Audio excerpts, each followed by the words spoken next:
sound dead inside here, so basically, this is future Sophie coming at ya. This video is about my fall recommendations, so I'm going to be showing you guys books, movies, TV shows that put me in the fall spirit from my favorite holiday, Halloween! I hope you like Halloween as well. So, take some of these recommendations and have a spooky time, sisters. Subscribe too if you want, I would really appreciate that. So the first category I'm going to be talking about is TV shows. I'm not a big TV person, so when I recommend shows, they're from the heart because, you know, they got me to it. So the first show I'm recommending is How to Get Away with Murder. This is like a famous Netflix show. I got recommended it like on my Netflix homepage like for so many years now, and I just now decided to start watching it. And girl, it is so good. It's like a murder mystery thriller suspense show. Gets crazy every single episode. It's a wild ride. And Viola Davis as Annalise Keating. I mean, that's what you call acting, sis. The next show I have is Gilmore Girls. This is a really hyped up show. This is in almost every single fall recommendation video that I see, and definitely for a reason. It's basically the opposite of my first recommendation. This is a really heartwarming show. You're following Rory, which is this young girl in high school, and her mother and their relationship, and you follow them around like her growing up and her experiencing new things in their small town called Stars Hollow. So it's just the cutest thing. I have a cozy show, so if you just want to feel warm on the inside while your outside environment is cold, if you live up in the north, then that's the one for you, girl. Last show I'm going to be recommending is The Chilling Adventures of Sabrina. All of these shows are on Netflix, so if you don't have Netflix, I'm really sorry. But this is a really fun show. It's a spin-off of Sabrina the Teenage Witch. I think that's what the original was called. And yes, it basically follows around this satanic witch and how she kind of lives between her normal worlds, like going to high school, and her like witch world. Basically just follows a witch around, and she gets into some deep stuff with Satan and all these things. It's really spooky. It can get kind of scary at times. It's a little gory at times, but you know, if you're into some spooky things, that's definitely one to watch. Next category is movies. So the first one I'm going to be recommending is The Murder on the Orient Express. This is originally a book. I have read the book. I prefer the movie. This actually is a really fun movie. It's obviously a murder mystery, and it's like a classic one. Like, it just feels like a really vintage old murder mystery story. It's like pretty timeless, like the plot of it. Johnny Depp is in it. A bunch of really well-rounded actors are in it, and it's just like really cool to see like all these powerhouse actors in one place together and one train specifically. It's about a group of strangers who all get on a train together, and while they're on the train, someone gets murdered, and they close down the train, and they kind of essentially confine everyone in the train, and a world-renowned detective comes in, and he tries to figure out who in the train did it. And it's so cool because like the whole time you're like kind of so invested in it that you start guessing like, who do I think did it, like who looks the most suspicious, and I'm always yelling at the TV like, Jessica did it, and usually I'm wrong. Next recommendation I have is basically anything that Tim Burton touches is a Halloween movie. Like, I'm not even kidding you. Like, even the ones that have a little bit of a Christmassy vibe to it, which is Edward Scissorhands and The Nightmare Before Christmas, I still qualify that as a Halloween movie or fall movie as well. Honestly, just watch anything Tim Burton and you're good to go.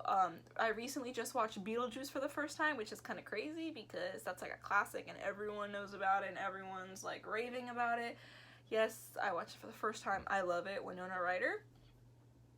Can I be you? That should be me holding your hand. That's how I'm feeling right now. Next I have Get Out, which is directed by Jordan Peele. Basically his two horror films, Get Out and Us. I love them both.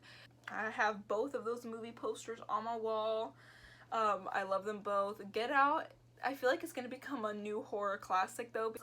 Probably one of the most original horror movies I've seen so far. I think that's what I like so much about Jordan Peele and his directing, like, and his writing in general too. It's like everything he does in his movies really haven't been done before. It's so unique, and the twists are always really unexpected, which is like super fun to kind of like see what happens.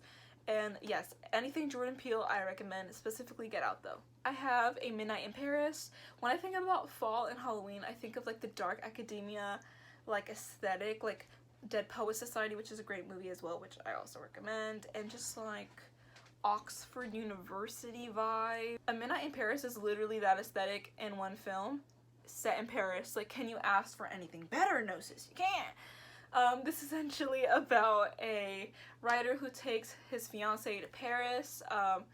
They're about to get married, and they're just having like a vacation there. He wants some more inspiration while writing his book. He just finished kind of the first draft of it, and he's just there in Paris vibing because they're pretty rich. And then while he's walking out on the town in Paris at midnight, a vintage car picks him up and takes him to another era where he meets famous writers, poets, painters like Dali, Scott Fitzgerald. It's just really, really fun, and it's a Woody Allen film, and it's like, Woody Allen, come on up. Like, you can't expect anything else better. Okay, so the next category is books, so I'm going to be talking about the ones that I recommend as well as what I'll be reading in September and October. So yeah. The first book I'm recommending to you guys is Carrie by Stephen King. This is such a good book. I just finished it a few days ago, but my dad is currently reading it. He's about to finish it. This is such a good book. It's really short and petite, about this girl named Carrie who's being severely bullied because she's kind of like the odd one out at school, you know. She's been kind of shielded from normal outside world things in like teenagehood because her mom is extremely religious. And while she's kind of going through high school and being bullied, she learns that she has telekinetic powers, and it's intense, and it does not bore you at all, because I know a lot of people who they don't like to read because they just can't seem to find the right books for them, and if it doesn't catch them automatically, then they just like won't be interested. But this book starts right off the bat with some action, and it's intense, it's disturbing at times, but it's an amazing horror novel, and I think you should read it. It's a classic of Stephen King's. This was like one of his first ones, or the first one that he released under his actual name, because he kind of had an alias name before. So yeah, you gotta read this one. Two recommendations I have are classics. So I have Frankenstein by Mary Shelley and Pride and Prejudice by Jane Austen. So I'll talk about Frankenstein first. I said this time and time again, read this for an English class, ended up really liking it and enjoying it. I wish I read it first semester instead of having it second semester, because it's like the perfect fall vibe. Frankenstein is just like, everyone knows who Frankenstein is and the overall tale of it, but if you don't, I'll kind of summarize it pretty briefly. So it's basically about this guy named Victor Frankenstein who is really into science and animation, which is bringing things back to life from the dead, and he decides to kind of test it out and create a creature. Him and his creature have a rough relationship, and the creature ends up being mad at him and going and seeking revenge. So we're basically following Victor kind of chasing after his creature, and we're watching how the creature is affecting his life and his loved ones. It's crazy. It's fun. It's suspenseful because you don't know where the creature is. So you're kind of like creeped out, and it feels like the creature's almost coming after you. And it's really fun. I recommend this one. It's pretty short as well, and it's not too hard of a classic to read, honestly. It's a good place to start. And for Pride and Prejudice by Jane Austen, I also recommend you to watch the movie during fall time because the fall vibes are there. This one's a little bit on the longer side. It's about like 350-ish pages. Not too bad, but this is also a really famous book that most people know. It's a hate to love romance, basically. It's fun. It took me a little while to read because, you know, it's not what I'm used to usually with like really big, intense, life-changing stuff happening in most of the thrillers I read. This was kind of like a nice, like, take a breather, slow your roll. I really enjoyed it. And the last book I'm recommending is Just Kids by Patti Smith. I'm almost done with it. I've annotated it a lot.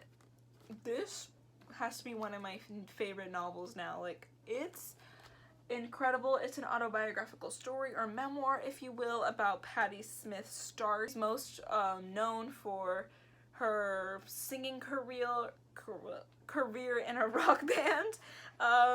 So she kind of turned her poetry into songs, and this is basically about her start, her relationship with a loved one named Robert, and there's like pictures in here of just like art of them, and it's so crazy to see like actual real pictures of these people. Super inspirational. I love this. I think Patti Smith is going to be one of my favorite authors. This is the first book I've read by her, and I'm definitely going to try and pick up the rest. So Just Kids, I recommend it. And it's about her time in New York City, and New York City always gives me fall vibes, and she also mentions fall in New York City, so very autumny.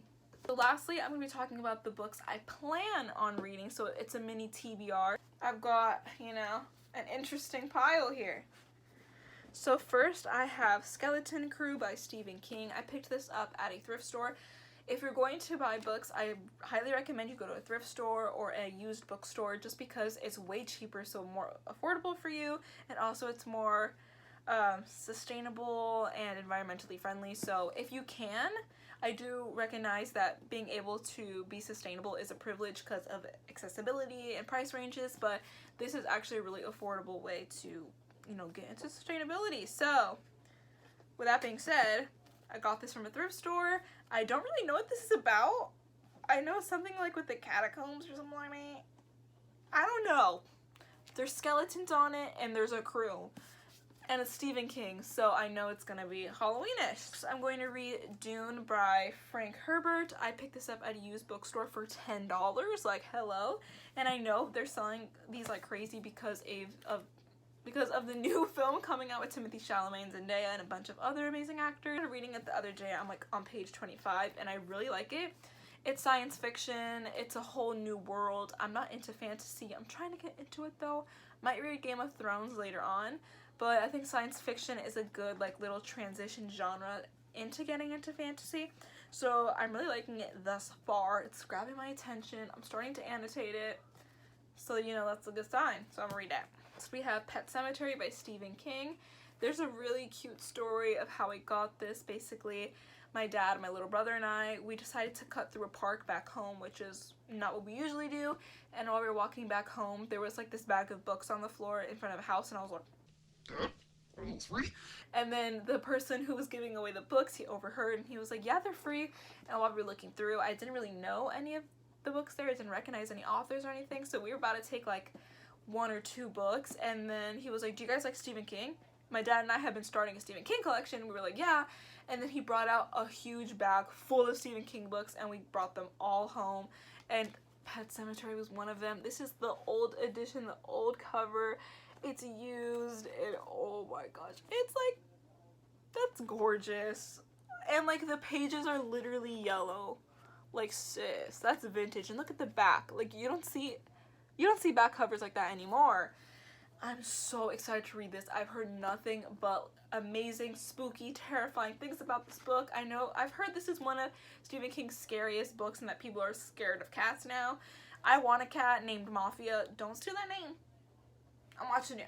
But hopefully this doesn't hinder my dreams. But I'm so excited to read this. Yes, I'm gonna let you know how it goes. And lastly, I may or may not get to this. This is going to be a reread for me. This is Little Women. This is a classic. I'm not completely sure if I'm going to read this just because there's almost 500 pages in this. But this is one of my favorite books, my favorite classics specifically. I listened to the audiobook, and you know my feelings about that in another video, in a past video that I made. And this just makes me feel so cozy, and I love the March sisters, and oh my goodness, it just makes me feel so at home. This is one of those heartwarming books that like you just always want to read. So I'm either gonna reread this in the fall time or the winter time. It's good for both. It's just gonna warm my inside, so we love to see it. So that is it for today's video. I hope you guys enjoyed it and got some recommendations and will implicate that into your life. Hopefully you guys check out any of them. If you do, comment down below and let me know if you enjoyed them or not. I want to hear your opinions. So thank you so much for watching, and I'll see you guys in another video. Bye!